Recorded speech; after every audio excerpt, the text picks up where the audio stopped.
Welcome to Surya's TV. Good evening news. రాష్ట్ర గృహ నిర్మాణ శాఖ మంత్రి పెనమలూరు నియోజకవర్గం వైసీపీ సమన్వయకర్త జోగి రమేష్ కి డ్వాక్రా మహిళలు ఘన స్వాగతం పలికారు.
కొండూరు మండలంలో కిడ్నీ మహమ్మారి సోకి బాధితులు పిట్టలు రాలిపోతున్నారని ప్రభుత్వం కనీసం శుద్ధి చేసిన కృష్ణా జలాలు అందించడంలో పూర్తిగా విఫలం చెందిందని, బాధితులను వెంటనే ఆదుకోవాలని సిపిఐ ఎన్టీఆర్ జిల్లా కార్యదర్శి దోనపూడి శంకర్ రాష్ట్ర ప్రభుత్వానికి డిమాండ్ చేశారు. తక్షణమే 21 గ్రామాలకి అలాగే శివారు ప్రాంతాలకి పైప్ లైన్ల నిర్మాణం చేసి యుద్ధ ప్రాతిపదికన మంత్రిని సరఫరా చేస్తామని చెప్పారు. కాబట్టి వాళ్ళ ఎంపీ ఏం చేస్తున్నాడు, ఎమ్మెల్యే ఏం చేస్తున్నాడు. కాబట్టి వాళ్ళ ప్రభుత్వ అధికారులు కూడా నమ్మక నీరెత్తినట్లు ఉన్నారు. ఎన్నికల్లో ఎలా గెలుద్దామా, ఎలా ఓట్లు దండుకుందామా, ప్రజల్ని ఎలా తిరిగి మరి వాగ్దానం చేద్దామా, మోసం చేద్దామనేటువంటి ఆలోచనలు తప్పనిచ్చి ఏకొండూరులో ఉన్నటువంటి కిడ్నీ బాధిత గ్రామాల ప్రజలకు మంచినీటి సరఫరా చేయటంలో ఈ ప్రభుత్వం వైఫల్యం చెందింది. ప్రత్యేకించి అధికార పార్టీ, వాళ్ళ ప్రతిపక్ష పార్టీ కూడా కేవలం 2 పార్టీలు కూడా ప్రజల్ని ఇవాళ మోసం చేసినటువంటి పరిస్థితిని చూస్తున్నాం. కాబట్టి సిపిఐగా మేము డిమాండ్ చేసేటువంటిది తక్షణమే కృష్ణా జలాలను రక్షిత మంచినీటి సరఫరా పథకాన్ని ద్వారా తక్షణమే కృష్ణా జలాలను తాగునీటికి సప్లై చేయాలని చెప్పేసి సరఫరా చేయాలని డిమాండ్ చేస్తున్నాం. రెండవది 38 కోట్ల రూపాయలతో ప్రారంభించినటువంటి శంకుస్థాపన చేశారు, గాలికి వదిలివేశారు. రోడ్డు పక్కన పైప్ లైన్లు కనపడుతున్నాయి వస్తుంటే. కాబట్టి ఈ రోడ్డు పక్కన పైప్ లైన్లు చోరీ కూడా జరుగుతున్నటువంటి పరిస్థితి ఉన్నది. కాబట్టి అసాంఘిక శక్తుల నుంచి ఆ పైప్ లైన్లు కాపాడుకోవాల్సిన బాధ్యత కూడా గ్రామాల ప్రజలదే. కాబట్టి తక్షణమే 38 కోట్ల రూపాయలతోటి యుద్ధ ప్రాతిపదికన పైప్ లైన్ల నిర్మాణం చేపట్టి తక్షణమే దాని నిర్మాణాన్ని పూర్తి చేసి 21 గ్రామాలకు శివారు ప్రాంతాలకి తాగునీటి సరఫరాని కృష్ణా జలాలను సరఫరా చేయాలని చెప్పేసి డిమాండ్ చేస్తూ ఈ రోజున ఈ నిరసన కార్యక్రమాన్ని సిపిఐ చేపట్టడం జరిగింది. ఈ కార్యక్రమంలో పాల్గొనే వారందరికీ ధన్యవాదాలు తెలియజేస్తున్నాం.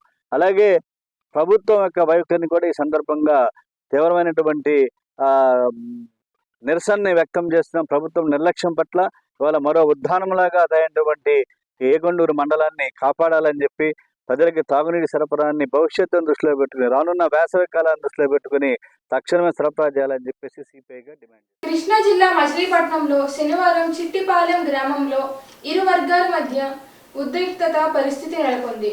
క్రిస్టియన్లకు కేటాయించిన బ్యారియర్ గ్రౌండ్ కు వెళ్లే దారి సరిగ్గా లేక హిందువులు శ్మశాన వాటికలో ఖననం చేయాలని నిర్ణయించారు. బందర్ రూరల్ మండలంలోని చిట్టిపాలెం గ్రామంలో ఈరోజు సాయంత్రం శ్మశానం సంబంధించి హిందువులకి మరియు క్రిస్టియన్ల మధ్య ఖననం చేసే విషయంలో చిన్న వివాదం రైజ్ అయింది. దానికి సంబంధించి మాకు స్టేషన్కి ఫోన్ కాల్ రావడం వల్ల ఇమీడియట్గా మేము మా సిబ్బంది అంతా వచ్చాము. ఇక్కడ హిందువులకు సంబంధించి ఒక శ్మశాన వాటిక ఉంది, అదేవిధంగా క్రిస్టియన్లకు సంబంధించి వేరే కేటాయిస్తున్నారు రెవెన్యూ వాళ్ళు. వాళ్ళకి సరైన దారి లేకపోవడం వల్ల వాళ్ళు చీకటవడం వల్ల వాళ్ళు హిందూ దానిలోనే శ్మశానంలోనే ఖననం చేస్తామని చెప్పేసి రావడం వల్ల వాళ్ళు దాన్ని హిందువులు అడ్డుకున్నారు. దానికి సంబంధించి మేము ఇమీడియట్గా వచ్చేసి వాళ్ళ పెద్దలతో మాట్లాడాము. అదేవిధంగా రెవెన్యూ అథారిటీస్ ఏవైతే ఉన్నాయో దానికి సంబంధించి విఆర్ఓ గారు, ఆర్ఐ గారు, మా ఆర్పేట సిఐ గారు అందరూ వచ్చిన్నాం. పెద్దలతో మాట్లాడి తాత్కాలికంగా సమస్యను పరిష్కరించాం. వాళ్ళు కేటాయించిన ఏదైతే క్రిస్టియన్లకి ఒక 30 సెంట్లు కేటాయించారు, ఇదే పంచాయతీలో కొంచెం దూరంగా కేటాయించారు. దానిలోనే ఖననం చేసుకోవడానికి సిద్ధమయ్యి వాళ్ళు అక్కడికి వెళ్ళిపోయారు. ఇప్పుడు ఎలాంటి వివాదం లేదండి.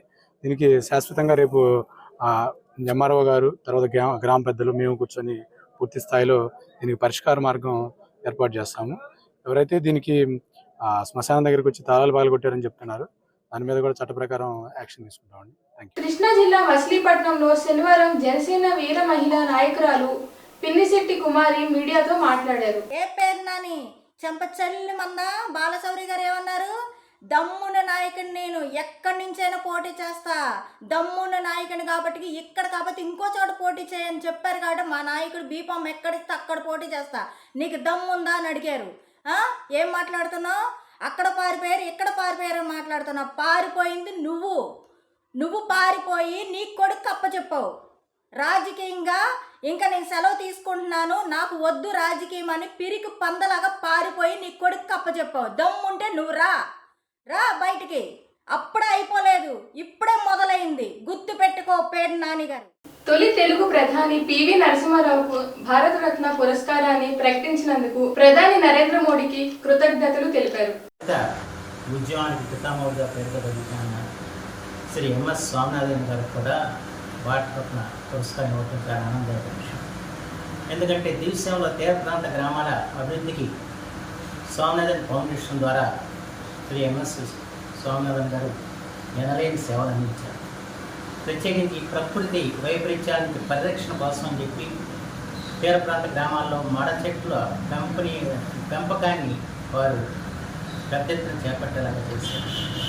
అంతేకాకుండా ఈ స్మార్ట్ విలేజ్ ప్రోగ్రాం వచ్చినప్పుడు మిట్సుబిషి అనే జపాన్ సంస్థ ఆర్థిక సహకారంతో అవనిగడ్డ నియోజకవర్గంలోని సొర్లబంది, నాలి, మంగళాపురం గ్రామాలను దత్తత తీసుకుని ఆ 3 గ్రామాల్లో కూడా మౌలిక సదుపాయాలు కల్పించడానికి స్వామినాథన్ గారు విశేషం కృషి చేశారు. ఆ సందర్భంలో వారు 2015 సంవత్సరంలో విజయవాడ రావటం, ఈ కార్యక్రమాన్ని ఆనాటి ముఖ్యమంత్రి శ్రీ నారా చంద్రబాబు గారి చేతుల మీదుగా ప్రారంభించారు.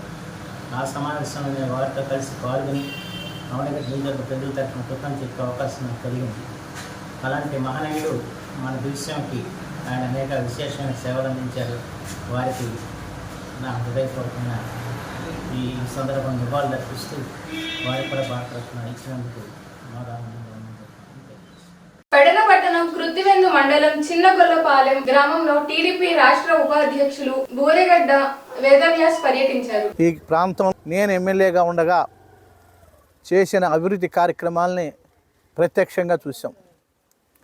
ఆ రోజుల్లో మారుమూల ప్రాంతం, సెలనీటి ఎక్కువ వస్తుంది, చెరువుల్లో కూడా నీళ్లు పట్టినా అది కొంతకాలం అయ్యేసరికి ఉప్పు నీరు కింద తయారవుతుంది, మంచినీటిగా ఉప్పు నీరు అయిపోతుంది. ఈ ప్రాంతంలో పల్లె గ్రామాలు చాలా ఎక్కువ, మారుమూల ప్రాంతాలు.